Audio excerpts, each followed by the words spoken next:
बातें करते हम खेतों की और उसके रखवाली की। हम बीजों की बातें करते उत्तम जल संसाधन की। हम तकनीकी बातें करते फसलों के उत्पादन की। हर किसान का सपना सच हो जीवन सुखद बनाने को। गाँव-गाँव के हर आंगन का प्यारा सा ये दर्शन। कृषि दर्शन, कृषि दर्शन, कृषि दर्शन, कृषि दर्शन, कृषि दर्शन, कृषि दर्शन, कृषि दर्शन, कृषि दर्शन। किसान भाई बहन मन नमस्कार, जोहार। कृषि दर्शन कार्यक्रम में रौरमन का बहुत बहुत स्वागत है। किसान भाई बहन मन स्वागत रौरमन का हमेशा रही और उके बरकरार रखे के है नहीं। तो किसान भाई बहन मन आज का जानकारी लेकर आगे चलू। हमने देखा थी कृषि समाचार। नमस्कार, कृषि समाचार में आपका स्वागत है। मैं हूं अर्चना। आइए देखते हैं आज कृषि समाचार में क्या है खास। पशुपालकों के लिए नाबार्ड द्वारा चलाई जाती है डेयरी योजना। सरसों में लाही नियंत्रण के लिए नीम निर्मित दवा को करेंगे प्रयोग। निकाई गुड़ाई के लिए बेहतर उपकरण है डच हो। केंद्र सरकार डेयरी योजना के तहत गव्य विकास विभाग के माध्यम से राज्य में डेयरी की स्थापना के लिए अनुदान देता है। डेयरी उपकरणों के साथ इसके लिए संकर नस्ल के दुधारू गायों का वितरण पशुपालकों के बीच अनुदान और बैंक ऋण के आधार पर किया जाता है। इस योजना का लाभ लेने के लिए योग्य एवं प्रशिक्षित पशुपालक संबंधित विभाग में आवेदन दे सकते हैं। किसी भी फसल की बेहतर और गुणवत्तापूर्ण पैदावार बहुत सारी बातों पर निर्भर करती है, जिनमें से एक है खेत की तैयारी। विशेषज्ञों की राय में गेहूं की कटनी के बाद अगली फसल लगाने के लिए खेत की तैयारी के दौरान जुताई रोटावेटर द्वारा करना चाहिए। इससे खेत में अनावश्यक खरपतवार भी बाहर आ जाते हैं, जो कि फसल के लिए लाभदायक सिद्ध होता है। इस समय भिंडी लगाने के इच्छुक किसान भिंडी के बेहतरीन उपज प्राप्त करने के लिए उन्नत प्रभेदों का चुनाव करें। भिंडी के उन्नत प्रभेदों में मखमली, तुलसी, रोहिणी बेहतर माने जाते हैं। ये प्रभेद झारखंड की भूमि और जलवायु में अच्छी मात्रा में उपज देने के लिए जाने जाते हैं। भिंडी के उन्नत प्रभेदों में मखमली, तुलसी और रोहिणी बेहतर माने जाते हैं। वर्तमान समय में इनकी बुआई की जा सकती है। 1 हेक्टेयर भूमि में 8 से 10 किलोग्राम की दर से बीजों की बुआई कर और उचित कृषि कार्यों को करके 150 से 200 क्विंटल तक भिंडी की उपज पाई जा सकती है। सरसों की फसल में इस समय लाही कीट लगने की संभावना रहती है, जो फलियों का रस चूसकर फसल को बहुत नुकसान पहुंचाते हैं। इन कीटों के नियंत्रण के लिए फसल पर नीम निर्मित दवा नीम शीड का छिड़काव लाभप्रद होता है।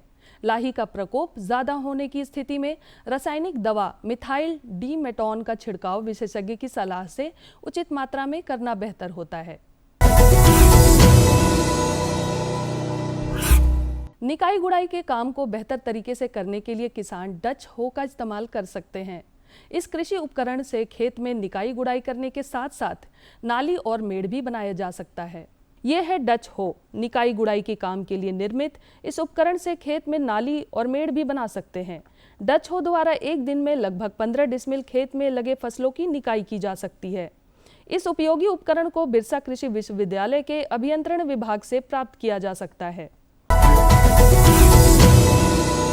और अब मंडी भाव में अनाजों के वर्तमान भाव जानने के लिए चलते हैं हमारे सहयोगी के पास। धन्यवाद अर्चना। दर्शकों, आज की मंडी भाव की जानकारी देने के लिए हम आप पहुंचे हैं पंडरा बाजार समिति। दर्शकों, आज हम सबसे पहले लेंगे चावल को। चावल में लखी भोग का आज का प्रति क्विंटल दर है 4,700 रुपये। फिर हम आते हैं अरहर दाल पे। अरहर दाल का प्रति क्विंटल दर है 13,200 रुपये। फिर हम आते हैं सरसों तेल। सरसों तेल में हम लेंगे धनुष को। धनुष का प्रति क्विंटल दर है 11,600 रुपये। फिर हम आते हैं नमक की ओर। नमक का प्रति क्विंटल दर है 2,360 रुपये। और आखिरी में हम लेंगे चीनी को, जिसका प्रति क्विंटल दर है 4,250 रुपये। दर्शकों, आज के मंडी भाव में बस इतना ही। मुझे दे इजाज़त। जोहार। कृषि समाचार में आज इतना ही। अगले अंक में फिर मुलाकात होगी कुछ ताज़ा तरीन खबरों के साथ। तब तक के लिए दीजिए इजाज़त। नमस्कार, जोहार। किसान भाई बहन मन, कृषि समाचार में रोरमन तकनीक कर बारे में, उपकरण कर बारे में, मौसम कर हाल कर बारे में, मंडी भाव कर बारे में और कृषि संबंधी रोरमन के नवा नवा जानकारी मिल लग। एखन बेरा हो जा है एक छोटा सा विराम के। हम विराम के बाद घूर के आवत ही और रोरमन के जानकारी देवत ही। पीएम किसान सम्मान निधि का लाभ 100% अन्नदाताओं तक पहुंचे, इसके लिए केंद्र सरकार द्वारा कई जिलों के हर गांव में चलाई जा रही है पीएम किसान सैचुरेशन ड्राइव, ताकि कोई जरूरतमंद किसान इस योजना का लाभ लेने से छूट न जाए।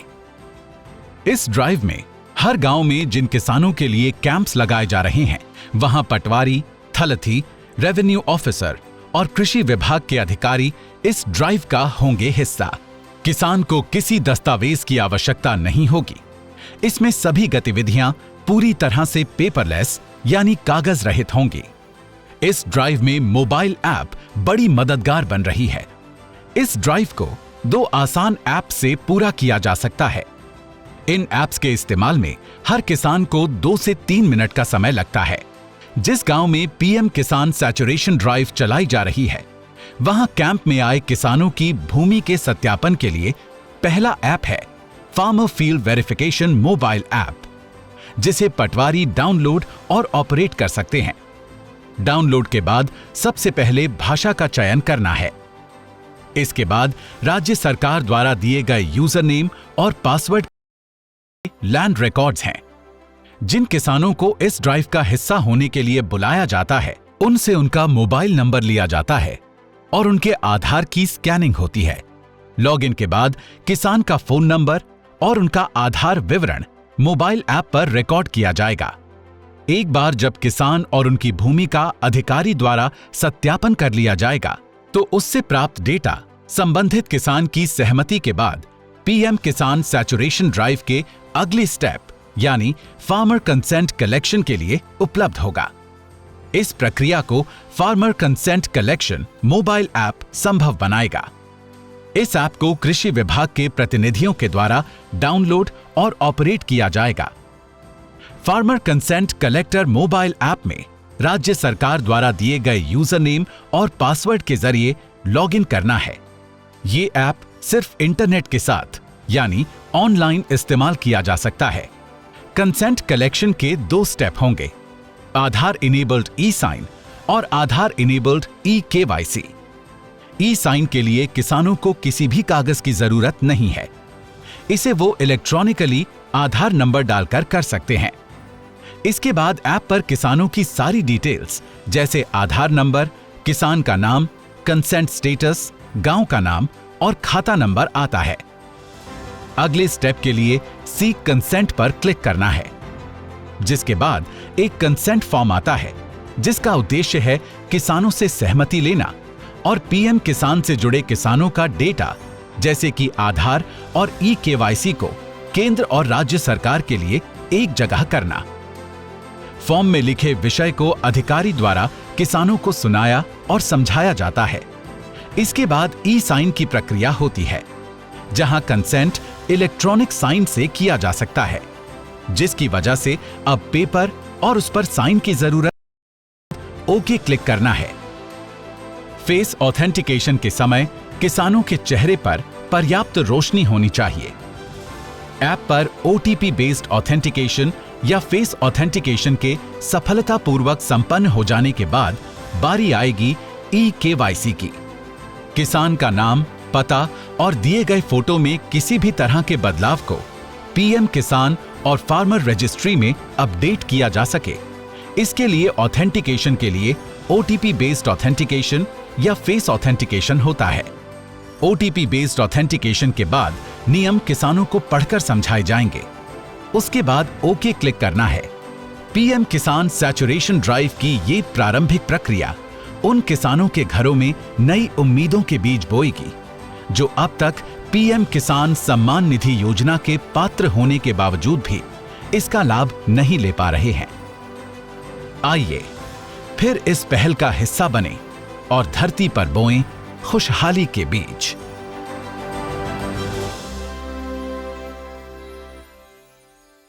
किसान भाई बहन मन, विराम के बाद रौरमन के एक बार फिर से स्वागत है।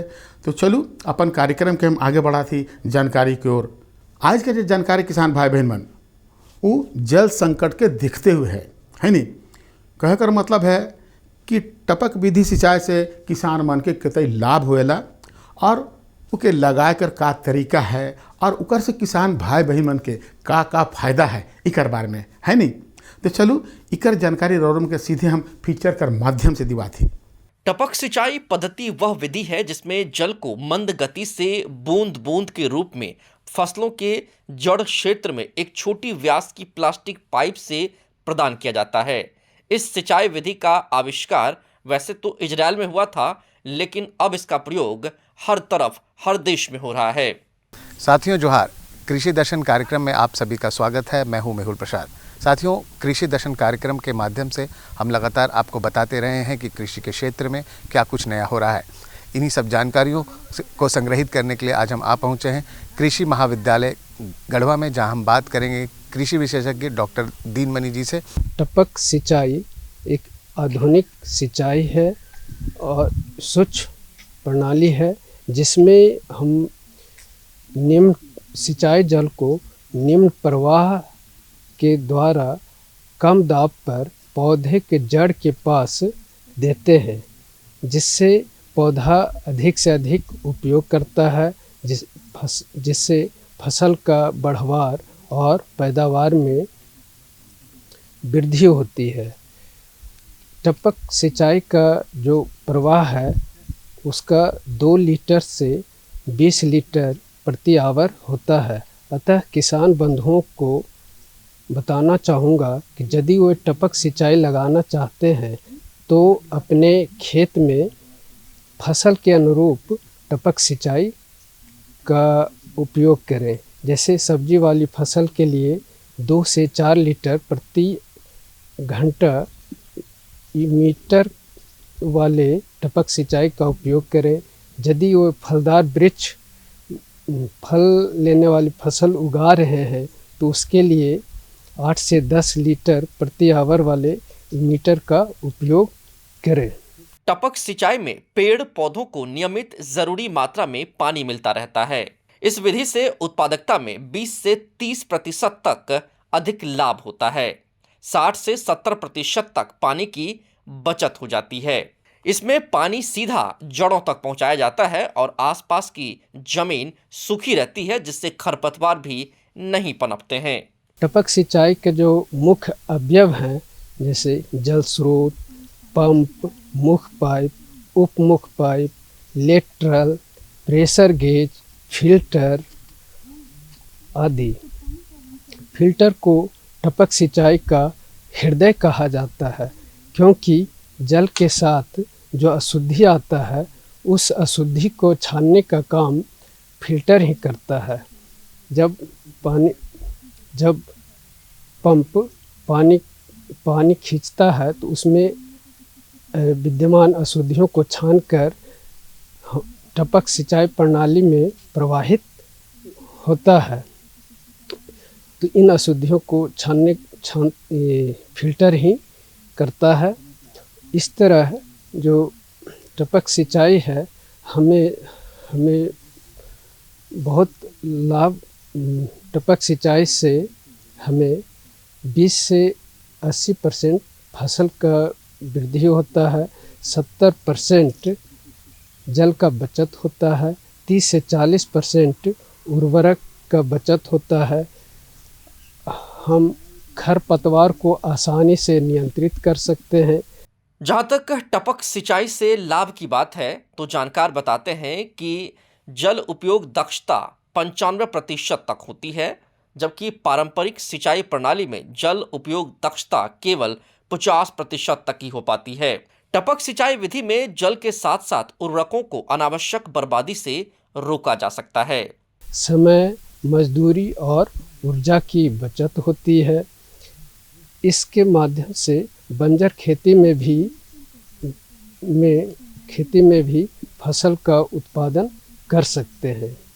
अब जो है प्राचीन काल में जब फसल हम उगाते थे तो उसमें खाद को हाथ से छिड़क कर देते थे, जिससे खाद का छिड़काव समान रूप से नहीं होता है और कहीं खाद ज़्यादा मात्रा में गिर जाता है, कहीं कम मात्रा में गिरता है, जिससे जो है फसल का बढ़वार अनियमित होता है। लेकिन टपक सिंचाई में जल में घुलनशील खाद को सिंचाई जल के साथ पौधों को देते हैं। इस विधि को हम फर्टिगेशन कहते हैं। फर्टिगेशन के माध्यम से पौधों को अन्य पोषक तत्व जो जल में घुलनशील होता है उसे भी देते हैं, जिससे फसल का बढ़वार अच्छा होता है और साथ ही साथ हमें अच्छा उत्पादन भी मिलता है।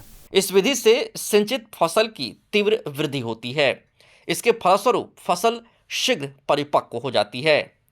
खरपतवार नियंत्रण में अत्यंत ही सहायक होती है, क्योंकि सीमित सतह नमी के कारण खरपतवार कम उगते हैं। इस तरह फर्टिगेशन से हमें 30 से 40% उर्वरक की बचत होती है। उर्वरक का दक्षता भी बढ़ता है। खरपतवार, मजदूरी और ऊर्जा की बचत होती है। और आजकल झारखंड सरकार टपक सिंचाई प्रणाली लगाने में कृषक बंधुओं को अनुदान 90% अनुदान दे रही है। अतः कृषक बंधुओं को सरकार का इस योजना का अधिक से अधिक लाभ उठावे। यदि किसान बंधु 1 हेक्टेयर में टपक सिंचाई लगाना चाहते हैं और उस टपक सिंचाई का लागत 1,25,000 आता है, तो कृषक बंधु को मात्र 12,500 रुपये प्रदान करना होगा और बाकी राशि झारखंड सरकार प्रदान करेगी। तो चलो किसान भाई बहन मन, अपन कार्यक्रम के हम आगे बढ़ा थी दूसर जानकारी को। दूसर जानकारी है ये भी किसान भाई बहन मन ले बहुत लाभकारी है।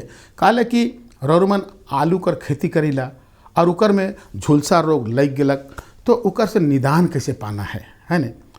तो झुलसा रोग जो आलू में लगेला उकर बारे में जानकारी है। अब रौरे में इतने मेहनत कर के आलू कर खेती करीला है नी, और उकर में झुलसा रोग लग गलक, तो किसान भाई बहन मन के बहुत नुकसान होवेला।